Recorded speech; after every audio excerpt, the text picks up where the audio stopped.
Hey everybody, it's Ron from Pick Dawgz, and this is Ron's Rundown. We're going to go over the MLB games scheduled for Tuesday, June 28th, 2022. Now, if you like what you see, make sure to give this video a big thumbs up and subscribe to our channel. And don't forget to put your baseball picks in the comment section below. Now, if you're looking for my best bets, you can find those at the Premium Picks tab at Pickdawgz.com. I'm running a daily $15 MLB best bet, so check it out at Pickdawgz Premium. Alrighty, here we go. Here are the games for Tuesday, June 28th. First up, we see a doubleheader between the Minnesota Twins and the Cleveland Guardians. Now, you guys know I'm not the biggest fan of doubleheaders in terms of betting, but in Game 1, we should see Devin Smeltzer and Zach Plesac as your starters. And then in Game 2, which would be a 7:10 Eastern start time, we do have an official starter listed for the Twins in Josh Winder, but no starter listed for the Guardians, so a little bit more difficult game to handicap for Game 2.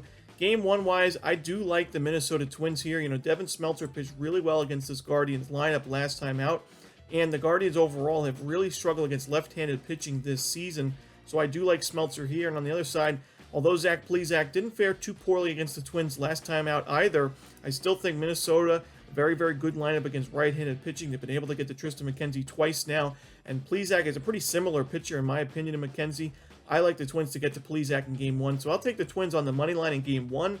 And then in Game 2, I'm just going to lean towards the Guardians here. As if they go with a bullpen game, I do trust their bullpen more than the Twins right now. I also think when you look at Josh Winder, he did have an injury that has had him out for quite some time, but his last two starts before that injury were really rough. He pitched 7 innings, giving up 15 base hits, 8 earned runs, 2 home runs, only 3 strikeouts in that stretch. One of those starts being against the Oakland A's, one of the weaker lineups in baseball. The Guardians have hit right-handed pitching well this season, so I do think they can get to Winder. So I'm going to take the Twins in Game 1 and the Guardians in Game 2. Next up, we see the Oakland A's taking on the New York Yankees. Frankie Montas and Jameson Taillon are your starters for this one. Now, when I looked at this series matchup and the starting pitching matchups we were expected to see, this was the game that I thought the A's had the best chance of winning, or at least competing in, as they are going to have their best starter on the mound, and Montas, a guy more than likely going to get dealt at the trade deadline, going up against who I believe is the weakest link in this Yankees rotation in Jameson Taillon. And we saw Taillon really struggle against the Houston Astros last time out. 5 2/3 innings, 10 base hits allowed, 6 earned runs, 2 home runs, gave up an absolute missile to Yordan Alvarez in that game in the early going. And I do worry about him in this spot, even though the Oakland A's don't have the strongest offense. I think with a guy like Montas on the other side, it's going to be a lower scoring game. And if the A's can just find a few runs of run support from Montas, they have a real shot at winning this game outright. I'm not going to take him on the money line. I'm just going to take the plus 1.5. Like I said, I do think this is going to be a pretty low scoring game. So with runs coming at a premium, it does make sense to take 1.5 runs with an underdog. Give me the Oakland A's plus 1.5 in this spot. Next up, we see the Philadelphia Phillies hosting the Atlanta Braves. Now we're going to see Zach Wheeler and Charlie Morton on the mound for this game. We've seen these two pitchers go at it plenty of times in the last couple of seasons. Now, Charlie Morton, he is pitching a lot better now than he did at the beginning of the season, and part of that is because he's earning more strikeouts. You look at his last 3 starts, we can even go back 4 starts. Against the Rockies, he went 5 innings, getting 8 strikeouts. Against the Pirates, 6 innings, 12 strikeouts. Against the Cubs, 7 innings, 9 Ks, and then last time out against the Giants, he was spectacular. Although he gave up 2 solo home runs, he went 7 innings, 2 earned runs, 11 strikeouts, and no walks in that outing. And the Braves have won 3 of the last 4 starts that Morton has had. Zach Wheeler on the other side just doesn't look the same, in my opinion. Even in his start against the Diamondbacks, where he did pitch well and get the Phillies a win, I wasn't necessarily convinced with his start. Against the Nationals, he only had 3 strikeouts in 7 innings of work.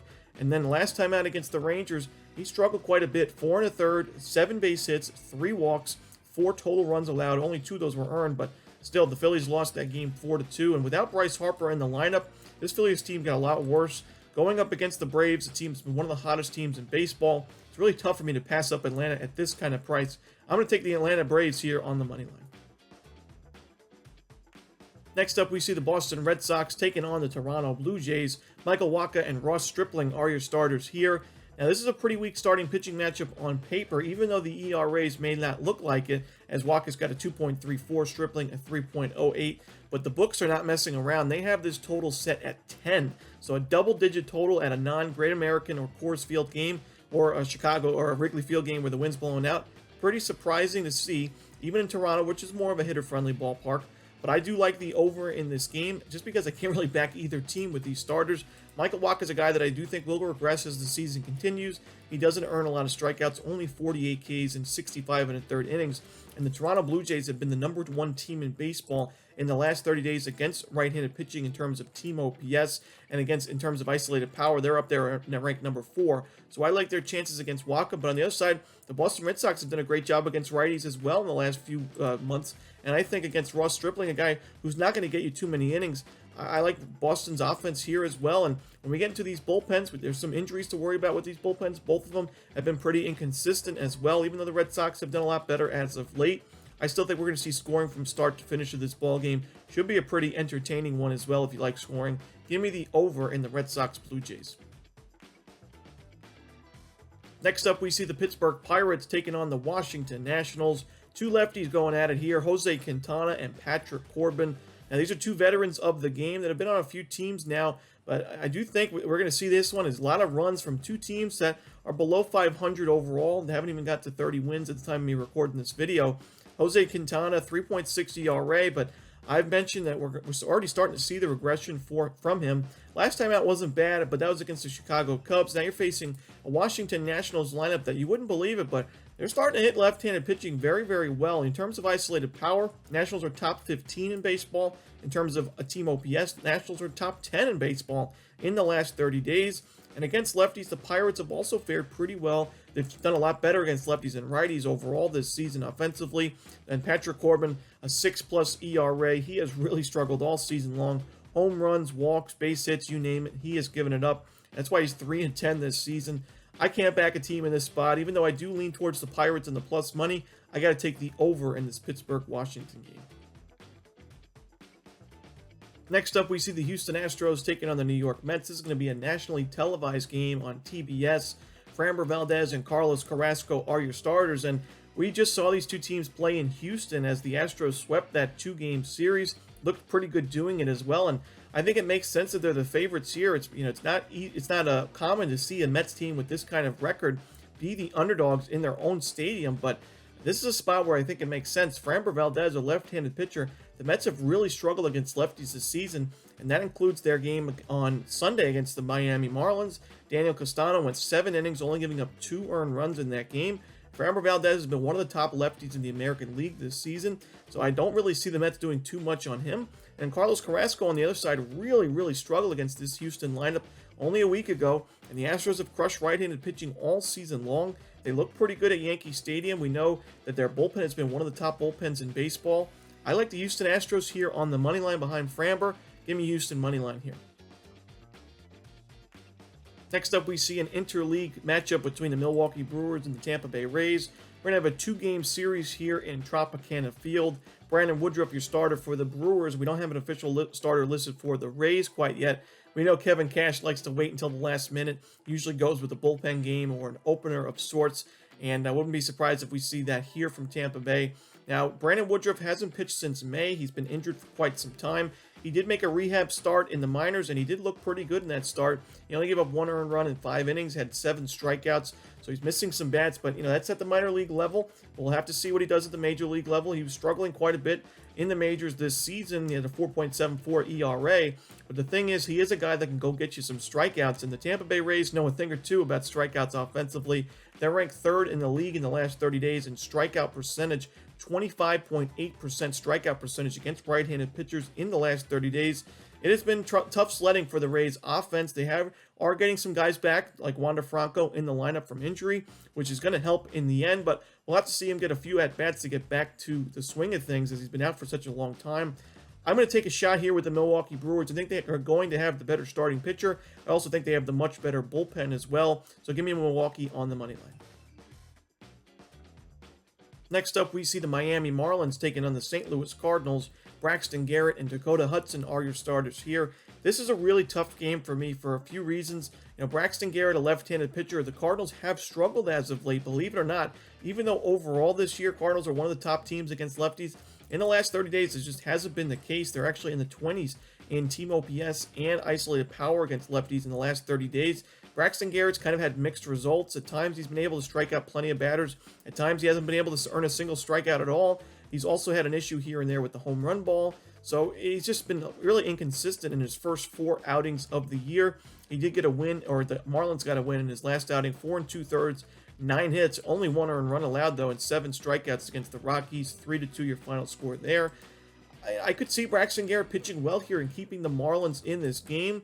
On the other side, Dakota Hudson is a guy that I really think is going to regress even more so than what we've already started to see. Last time out against the Brewers, 4 1/3, 7 hits, 5 earned runs, 2 homers. That was one of his worst starts of the season. A couple starts back, though, he went 7 innings, 9 hits, 6 earned runs against the Reds. So we're starting to see that regression. The Marlins have hit right-handed pitching really well. The Cardinals are pretty big favorites here, so we don't even really need to take the money line with the fish. I'm just going to take them on the run line, getting 1.5. The Cardinals have played in a lot of close games, a lot of lower scoring games as of late. This series has particularly been lower scoring in recent seasons, so give me the Miami Marlins here, plus the 1.5. Next up, we see a matchup between two teams that have pretty similar logos in the Cincinnati Reds and the Chicago Cubs. Pretty good starting pitching matchup we have here in Luis Castillo and Keegan Thompson. Keegan Thompson a 3.1 ERA, a 7-2 record to go with it. Luis Castillo a 3.71 ERA. This is a really tough game, and I think it just goes to show why the line right now is a pick'em at -110 apiece. I'm going to take a lean here just ever so slightly with the Chicago Cubs on the money line. I do trust their bullpen a little bit more, even though Luis Castillo may be the more, I had a little bit more confidence in him than Keegan Thompson. But, you know, the Chicago Cubs against righties have been pretty good offensively, ranked 13th in the league in team OPS against right-handed pitching in the last 30 days. Well, the Cincinnati Reds just haven't had that same luck. Against lefties, it's a different story. Cincinnati's really had some good numbers offensively against left-handers, but they're not facing a lefty here in Thompson. This should be a pretty close game. I think it's going to be a pretty low-scoring game as well, but I'm going to take a chance here with the Chicago Cubs on the money line. Not my favorite game on the board, though. Next up, we see the Texas Rangers and the Kansas City Royals. John Gray and Jonathan Heasley are your starters here. Now, I got to tell you, I trust John Gray a lot more than Heasley in this spot. I also think the Rangers lineup is in a better place as well. Even though the Kansas City Royals are improving offensively, I will tell you, I don't think this Royals team is as bad as their record suggests. I think they've been pretty unlucky at times this year, but the fact of the matter is the Rangers, are improving their game as well. We saw Texas have the worst record in baseball at the beginning of the season. Now they're only a couple games under 500, and they've actually kind of sniffed a little bit at a wild card possibility in the American League race. If they make a move at the deadline, who knows? But John Gray is improving his game every start, it seems. At the beginning of the year, he also struggled, and although he's had a few starts that he probably like to throw out of his record, the last 3 outings, 6 innings, 1 earned run, 7 innings, no earned runs, and then 5 2/3 innings against the Phillies, 2 earned runs against Zach Wheeler. The Rangers won that game, Gray versus Wheeler. And the last 3 games that Gray has started in, the Rangers have won all 3.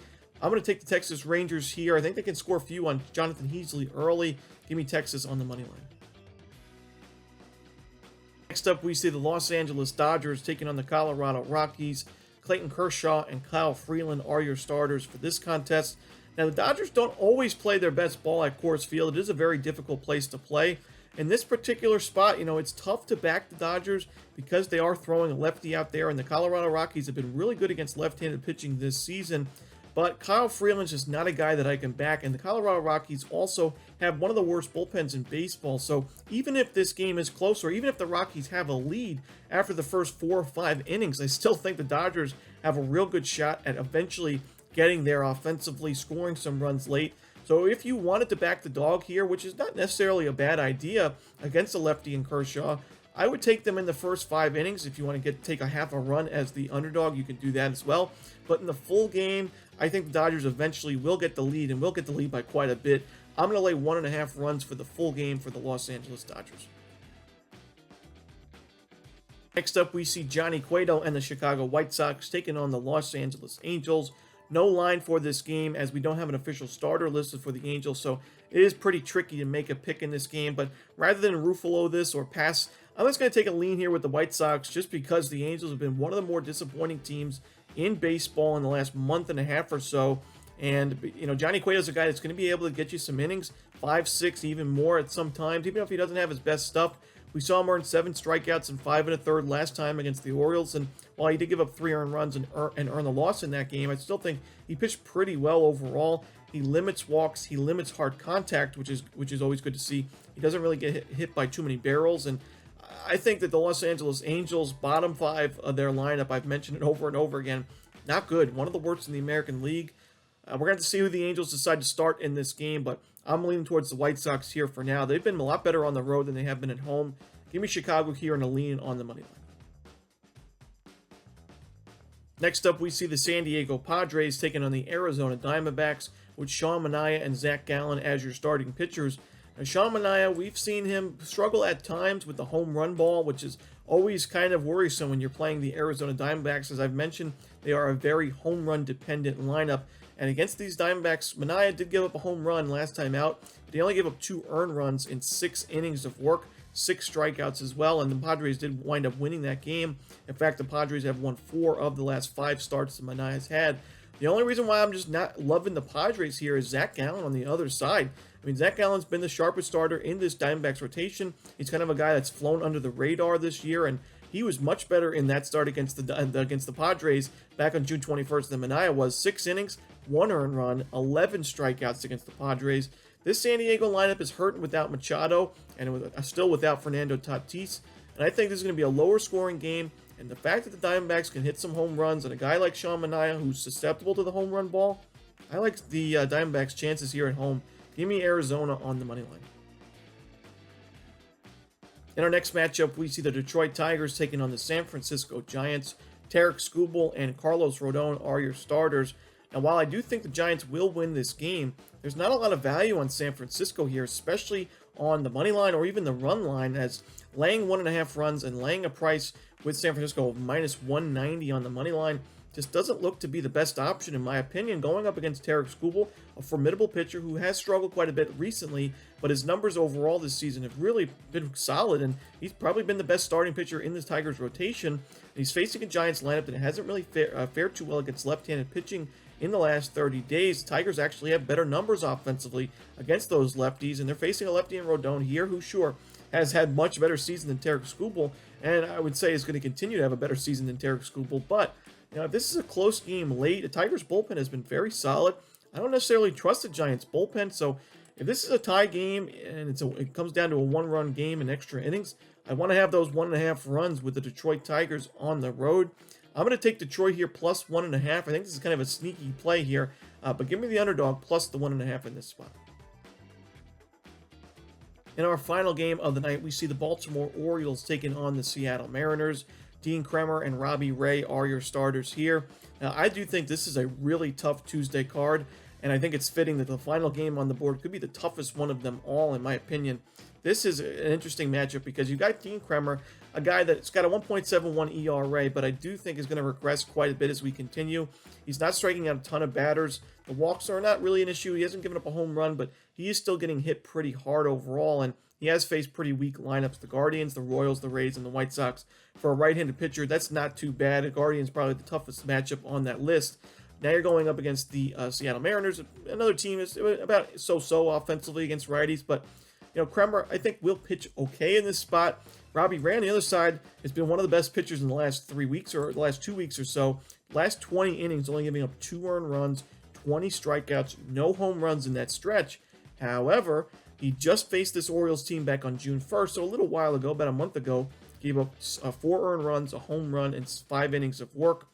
And the Orioles are number 2 in the league in team OPS and isolated power in the last 30 days against left-handed pitching. So kind of a lot of things I'm throwing at you all at once, but just goes to show you that not every game is going to be cut and dry. This is the type of game where it's just so many contradicting numbers going at it. It's tough to pick a side, but I'm just going to lean towards the Orioles plus the 1.5. I could certainly see the Mariners winning this game, but I do think it's going to be close and low scoring in the end. The Orioles have been a very profitable team this season, so not a bad idea to take them. Give me the Orioles plus the 1.5. And that's it. Those are the games for Tuesday, June 28th. Hope you enjoyed this video. If you did, don't forget to leave a like and subscribe. And don't forget to put your baseball picks in the comments section below. Again, if you're looking for my best bets, you can find those at Pick Dawgz Premium. As always, this is Ron Romanelli. Good luck.